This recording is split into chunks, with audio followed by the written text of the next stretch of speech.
হয়ে যায়। দুইজনকে দেখলে স্বয়ং রাসূলুল্লাহকে দেখা হয়ে যায়। আর ইমামে আলী মাকাম মাওলা হুসাইন আলাইহিস সালাম ওনার নবীন জওয়ান বেটা হযরত সাইয়েদনা আলী আকবর আলাইহিস সালাম জিনার লাকব ছিল, জিনার একখানা উপাধি ছিল শাবিহে রাসূল, যিনি একাই পরিপূর্ণ রাসূলুল্লাহ মতো দেখতে ছিলেন। সুবহানাল্লাহ।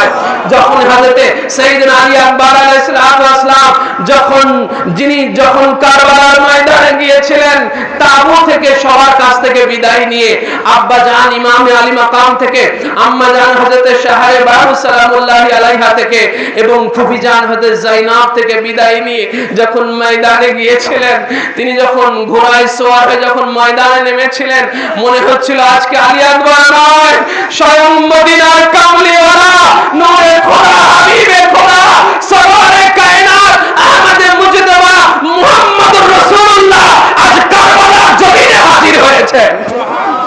কেন? তিনি শাবিহে রাসূল ছিলেন, তিনি একাই